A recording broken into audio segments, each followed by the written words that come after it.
Greetings everyone. It's been a long time since we've had any new rumours about a Canon G7X Mark III being in the works, but some new pictures have appeared online, and I'm going to say right now that I think these are the real thing. And the main reason is because they look so boring. It's just typical Canon. Let's dive in and have a closer look. So here's the front of the camera, and as we can see, not a lot has changed really. What's most interesting is that according to the numbers on the front, you can see that it's the same lens, which would be a 24 to 100 millimeter f1.8 to 2.8 full frame equivalent. And that's actually a good thing because it's a great lens. It is known for being a little bit soft compared to the Sony RX100 series, but I've never had a problem with it, and I really like the range that it gives. I wasn't expecting Canon to really mess around with that. There was a possibility that they could extend the reach at the expense of the aperture, but I'm glad that, at least according to this image, they're not going to do that. Continuing on, we can see, looking down on the top of the camera, and this is really very similar to what we've already got. On the left you can see the exposure compensation dial under the mode dial. You've got an on-off button and you've got a shutter button with the zoom toggle lever to the side of that. Underneath where they've blocked out the text, is that some kind of hole for the inbuilt microphone? I'm not sure. Next picture is looking at the bottom of the camera. Not a lot to say really. Combined card and battery compartments as we've known before, and the tripod thread annoyingly off center, but there you go. Moving on, having a look at the back of the camera. This is a bit interesting.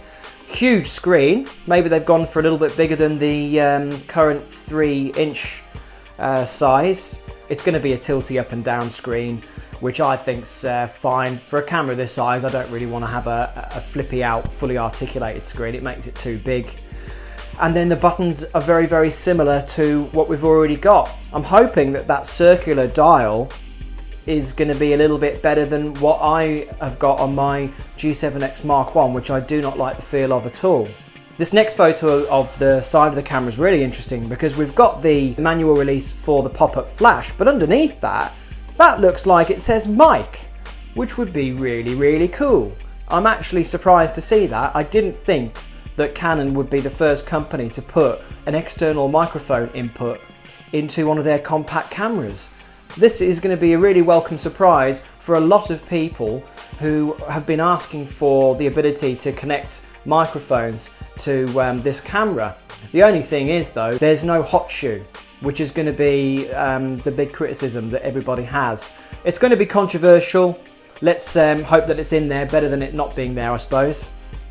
Over on the other side of the camera, nothing much to say. Wi-Fi button and your HDMI ports. So there you go, those are the photos. The big talking point is always, is Canon going to put 4K in this camera? I'm going to go out on a limb here and say yes, they will.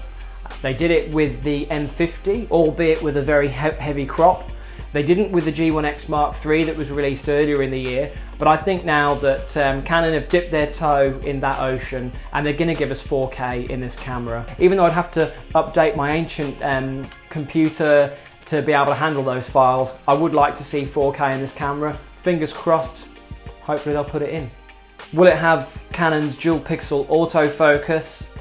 Absolutely, it's a given. The Canon G1X Mark III, the top of the line PowerShot model that came out this year, has it, and I don't see Canon ever releasing a camera again that doesn't have dual pixel autofocus. Will it give any kinds of log or flat profiles for color grading? Nah, I don't think so. This is still a PowerShot model that we're talking about. Slow motion, all the rage these days. Are we going to see it in this Canon G7X Mark III?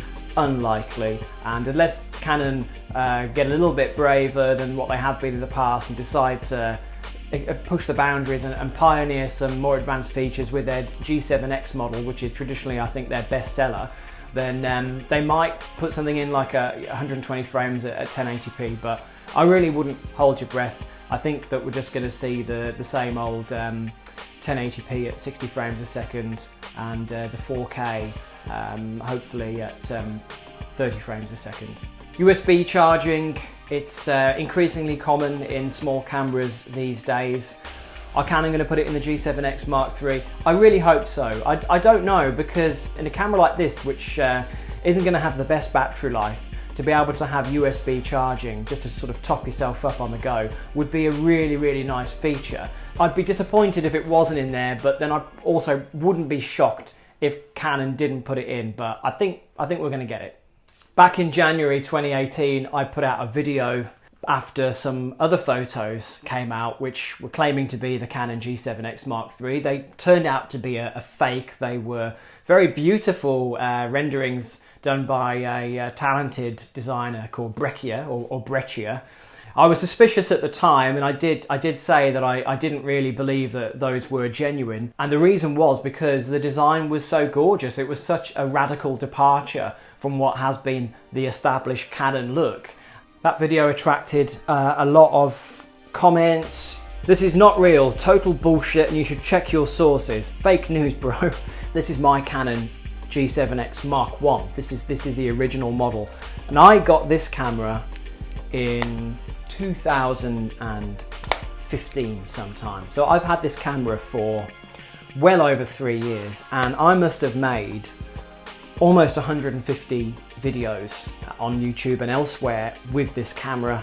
I never upgraded to the Mark II model because I just didn't see enough improvements. Out of all the cameras that I've had over the years, which is far too many for me to admit to owning to you now, this is the little guy that stuck with me. I've dropped him, I've left it by a barbecue and had oil splash all over it, and he just keeps on going. So that's why I'm looking forward to the Mark III model, because yeah, if we get a 4K maybe, if we get external microphone, if we get dual pixel autofocus, then that's really going to be all the camera that I need, and quite possibly all the camera that nearly all of you need as well. So let me know what you think in the comments below, and stay tuned for more information about this camera and lots of other stuff. Bye!